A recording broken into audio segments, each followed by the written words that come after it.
Hello, everybody. My name is Dread, and this is Miss Valley Entertainment News. We're just going to take a quick minute because this is Christmas season and not really needing to put out a lot of videos right now.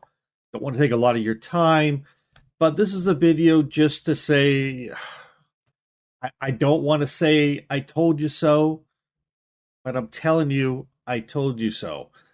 I had this exact discussion 2 or 3 days ago. I think 2 days ago, maybe three, at work with a colleague where I was talking about the Witcher 4 trailer, and I said to him that The Witcher 3 had a lot of men in it who did terrible things, often to women.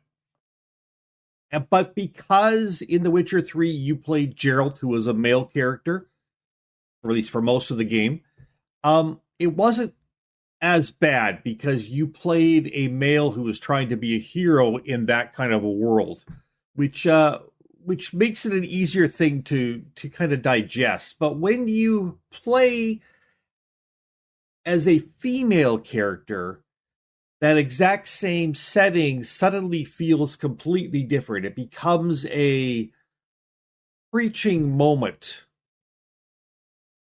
Um, it really is an awkward feeling, and that's the exact feeling I got from the Witcher 4 reveal trailer, was that having a woman actively seeing how bad men were treating women in this game, and again, this isn't in real life, this is in the game. It felt totally different from a man's viewpoint. It felt like I was being preached at.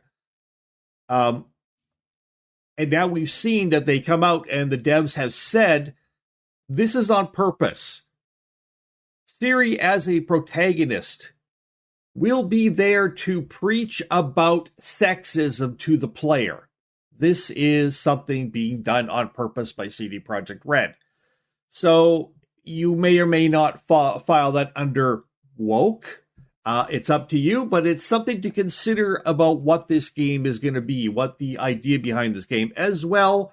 I don't know if I've discussed this. I don't really think I have. I've seen a bunch of videos on this. I thought about making my own videos, but I'll just touch on this now.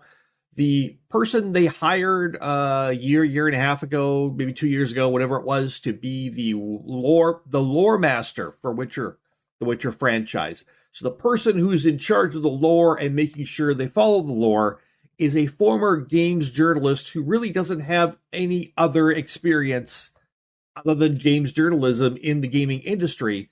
And as a games journalist, ripped apart CD Projekt Red, and in particular Cyberpunk 2077, not for the gameplay, not for the buggy launch.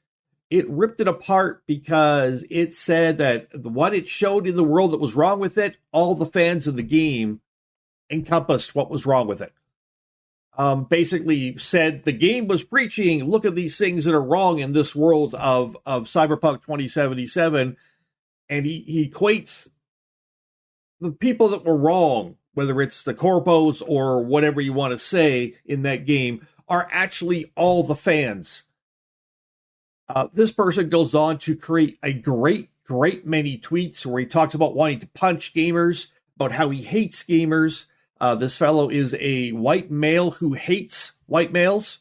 Apparently, he just is full of self-hatred and reflects that onto everybody else.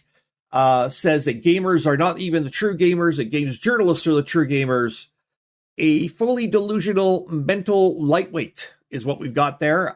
Somebody with some severe mental problems. And let's not even go into my video from, 5 months ago, where I pointed out how they hired an activist to be in charge of The Witcher.